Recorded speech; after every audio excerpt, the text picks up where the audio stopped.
votre territoire. Je me présente, Pénélope Gay, co-directrice de la Maison communautaire Misnac et grand-mère spirituelle de Madame la commissaire Michèle Audette, de l'enquête nationale sur les femmes et filles autochtones disparues ou assassinées. Nous sommes ici aujourd'hui en ce 21 juin, Fête nationale des Autochtones, pour parler d'enquête et d'amour. Vous savez que l'enquête a commencé ses travaux. Après tant de vigiles, notre demande a fini par être entendue. Notre cause est connue maintenant du pays en entier et même plus. Bien sûr, comme dans tout, ce n'est pas parfait. La tâche est fastidieuse et les délais sont courts. Il faut sûrement changer des choses, mais il faut certainement continuer. Après tant d'années de souffrance, le temps est venu pour ces familles de dire et de guérir. Car pourquoi participons-nous à ce processus? Nous le faisons pour les familles, les parents, les enfants de nos sœurs disparues ou mortes, d'être femmes et autochtones. Nous le faisons pour qu'ils et elles guérissent leurs blessures et nos communautés. Nous le faisons pour révéler la vérité et qu'on travaille ensemble à le changer. Pour que nos familles puissent retrouver la confiance en l'avenir et que cela ne se reproduise plus jamais. Fini l'injustice et le racisme systémique. Dans un contexte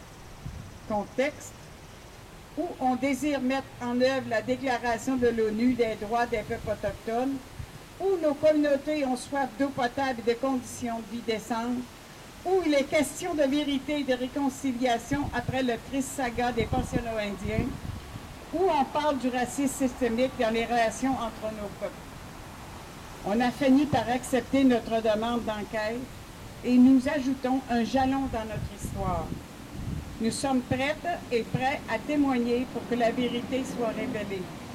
Mais c'est au gouvernement d'y mettre les moyens qu'il faut pour nous entendre, afin que justice soit faite. Nous en avons long à dire, vous devez prendre le temps. Je vous parle avec un cœur rempli d'amour, car c'est la seule voix qui porte au Canada. Votre guérison passe par la nôtre. En signe de soutien et de solidarité, nous lançons un appel à vos talents d'artistes pour confectionner un carré de courte pointe de 12 pouces par 12 pouces sur lequel un dessin, un message, une broderie ou un perlage portant un message d'espoir et de réconfort. Votre carré sera inséré dans l'une des courtes pointes de réconfort qui seront exposées sur les murs de la salle d'audience et visibles pour les familles témoignantes. Vous pouvez le faire ici sur les tables ou le faire chez vous.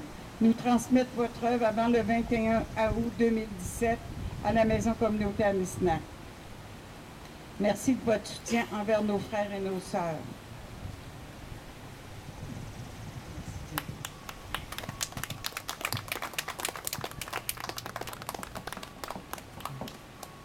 Et maintenant, je vais vous laisser la parole à la commissaire Michèle Audette de l'enquête nationale sur les femmes et filles autochtones disparues ou assassinées. On est vraiment chanceuse de la voir parmi nous, hein, parce qu'elle est toujours en avion d'un bord à l'autre.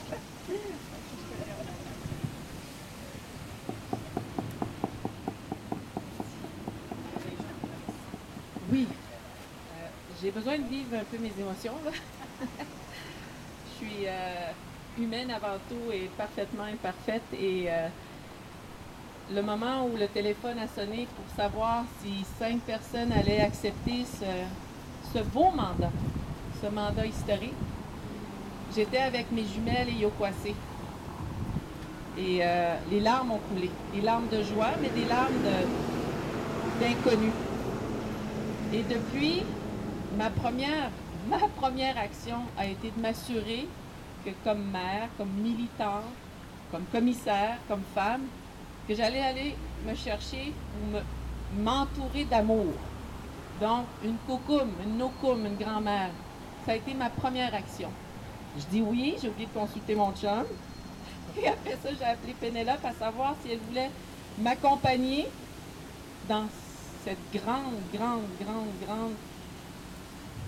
aventure ou grand défi Et automatiquement, elle a dit oui. Alors, et depuis, j'en suis extrêmement reconnaissante parce qu'il y a beaucoup de monde qui aime Pénélope. Tout le monde voudrait avoir Pénélope, dont sa fille, ou sa fille, sa sœur. Alors, merci de partager cette grande dame. Mais une fois que les émotions ont passé, la réalité a frappé dès le départ. Dès le départ, aux 5 personnes, à partir de nos cuisines, de nos garages, peu importe, là, c'était pas ça, ça n'avait pas rapport, sauf que on s'attendait à arriver dans un endroit structuré, avec un toit, avec des programmes, des politiques, et on allait foncer dès décembre, plein d'audience. Ma balloune a pété. Et ça, c'est de la faute de personne. Apparemment, c'est comme ça. Un bout de papier, qu'on appelle aujourd'hui le décret, qui allait déterminer le mandat de cette enquête-là. Une chose historique qui est reconnue par les familles au Canada, qui a été dit encore en fin de semaine par Mélanie Morrison, qui est aussi une membre d'une famille qui a perdu quelqu'un, sa sœur, qui nous dit le décret, c'est les familles qui l'avons nourri. C'est les familles qui l'avons guidé pendant les consultations, les pré-consultations. Alors déjà là, on a une base, parfaite ou imparfaite, mais on sent que l'esprit des femmes, des hommes, des jeunes et moins jeunes, la sagesse qui est venue rencontrer pendant quelques mois, on compte 6000 personnes qui ont contribué au décret.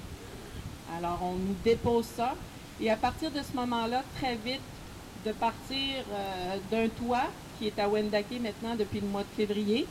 Alors, ça prend un petit peu de temps, mais il est là. Vancouver en est un, Ottawa et bientôt Winnipeg. Je crois déjà il est ouvert.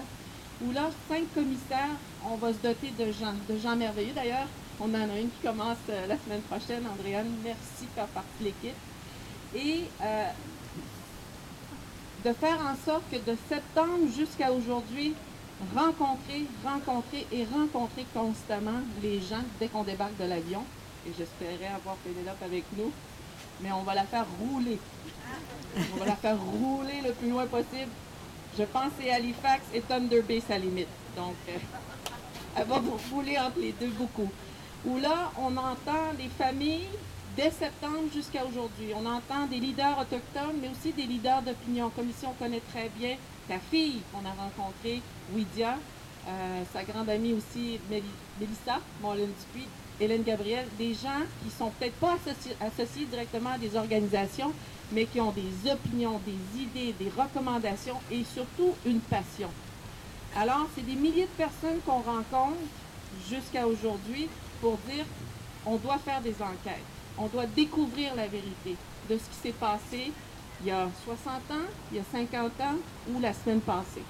On doit aussi honorer cette vérité par le biais des audiences. C'est pour nous notre mission dans les audiences, honorer cette vérité. Et ensuite, donner vie à cette vérité. Comme toute commission d'enquête, les commissaires sont obligés de remettre un rapport avec des recommandations. Alors pour nous, les recommandations, c'est de donner vie à cette vérité. Alors, il y a une unité de recherche au sein de l'équipe qui a commencé ses travaux et qui va terminer ses travaux jusqu'à la remise du rapport. Il y a une équipe juridique, surtout des femmes autochtones. Félicitations à toutes ces femmes avocates qui font partie de l'enquête nationale, qui, elles, vont rencontrer les familles cet été, qui vont les préparer à c'est quoi une audience, c'est quoi une enquête nationale et c'est quoi qu'elle peut faire et ne peut pas faire. Ensuite de ça, il va y avoir des gens en santé mentale, spirituelle, émotionnelle et physique. Ça peut être, pour moi, c'est Pénélope qui m'aide beaucoup. Pour d'autres, ça va être un guide spirituel aussi. Pour d'autres, ça va être une psychologue, une thérapeute, et ainsi de suite. Donc, on ajuste notre approche de santé psychosociale à la demande des familles qui vont suivre les équipes cet été pour faire ces rencontres-là. On appelle ça des rencontres dans les communautés, en territoire. Donc, on a la recherche, le légal et la santé. Et évidemment, tout ce qui doit coordonner cette belle mobilisation-là, c'est l'équipe de la communauté, la relation avec la communauté. Je ne sais pas si vous connaissez Wani Corn-Miller de Kanawagé. C'est elle qui est en charge et ça brasse. Ça, c'est le fun. C'est bien, ça bouge. Mais c'est aussi depuis septembre, une mobilisation où on va faire venir tous nos leaders, l'Assemblée des chefs, Femmes autochtones du Canada, Femmes autochtones du Québec, le regroupement des centres d'amitié, les centres d'amitié du Canada, ainsi de suite, pour leur dire, voulez-vous collaborer? Si oui, comment? Qu'est-ce qu'on peut faire ensemble, et ainsi de suite. Et cet été, on va rencontrer toutes ces organisations-là à nouveau, mais de façon plus... on va, dans leur Assemblée générale annuelle, répondre à leurs questions. Et on a bientôt une annonce, on va vous dire où seront les audiences. Et c'est assez bientôt, la semaine prochaine, je crois. C'est un scoop, là. On va vous nommer les audiences de l'automne à travers le Canada, où on va aller. Donc, nos équipes commencent à se déplacer pour préparer les familles. Et par la suite, on va annoncer aussi rapidement, soit la semaine prochaine ou l'autre semaine, qui va avoir le droit d'avoir une qualité d'agir. Des organisations comme des individus ont appliqué à l'enquête pour dire « Moi, je veux suivre vos travaux. Moi, je veux aller dans chaque audience, que ce soit avec les familles ou les panels d'experts. » Panel d'experts, ça peut être nos experts comme on le conçoit nous autres. Pas nécessairement un PhD, quelqu'un avec une maîtrise, mais quelqu'un qui maîtrise plusieurs enjeux ou un enjeu en particulier dans nos milieux autochtones, dans nos communautés.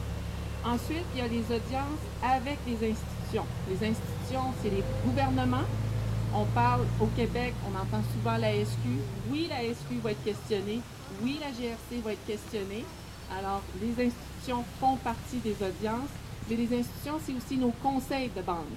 Nos gouvernements autochtones chez les Inuits, les Métis et les Premières Nations, eux aussi vont être invités à venir répondre à nos questions, car nous avons des questions. Alors, c'est tout ça qu'on prépare en peu de temps, mais c'est long pour les familles, je le comprends. On a eu de la difficulté à l'expliquer, je le comprends. Une chance qu'il y a du monde qui croit en nous. Merci, Pénélope, parce que je ne m'attendais pas à cet hommage-là. Là. Merci à ton équipe et aux filles aux femmes de Mesnac, merci. Et on décolle cet automne deux affaires en même temps. Les audiences auprès des familles et des survivantes, ceux et celles qui ont vu dans Facebook Live, on le fait à Whitehorse, où là, 56 personnes ont été rencontrées par les commissaires, les 5 commissaires. 56 personnes qui ont choisi une approche soit publique, donc en direct, et à partir de l'automne, c'est la CEPAC qui va diffuser en français et en anglais nos audiences à travers le Canada. Les familles, certaines ont choisi en huis clos, donc en privé avec seulement un ou une commissaire. On respectait leurs demandes. Une autre approche aussi qui a été, qui est du jamais vu, on n'a jamais fait ça dans d'autres audiences, en cercle de partage. On reconnaît les 5 commissaires de façon légale qu'un cercle de partage est un endroit où les gens peuvent déposer leur vérité, leurs preuves, et ainsi de suite.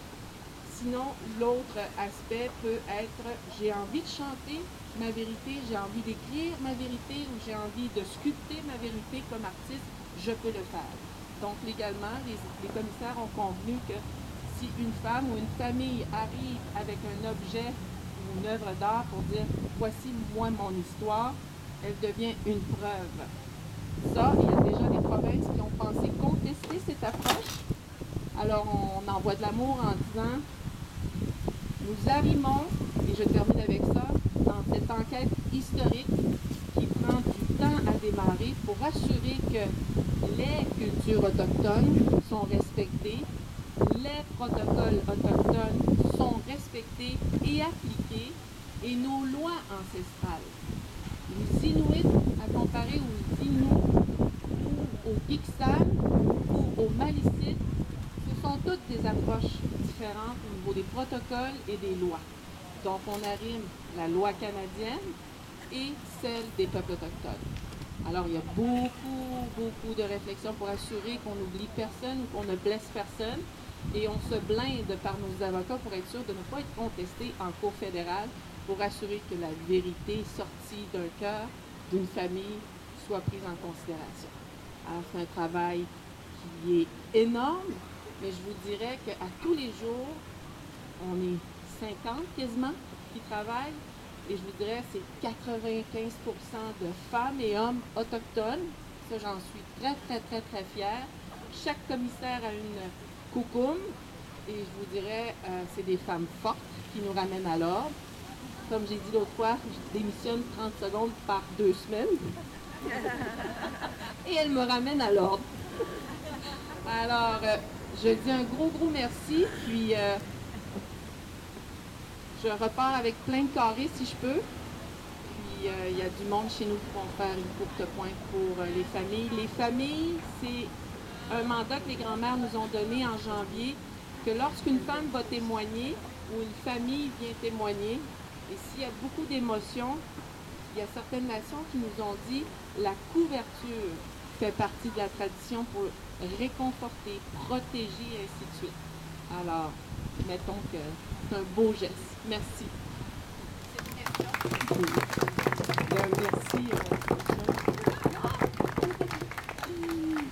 Je pense que si vous avez une question ou si vous avez quelque chose à dire, je pense qu'on va prendre tout votre amour aussi. Hein?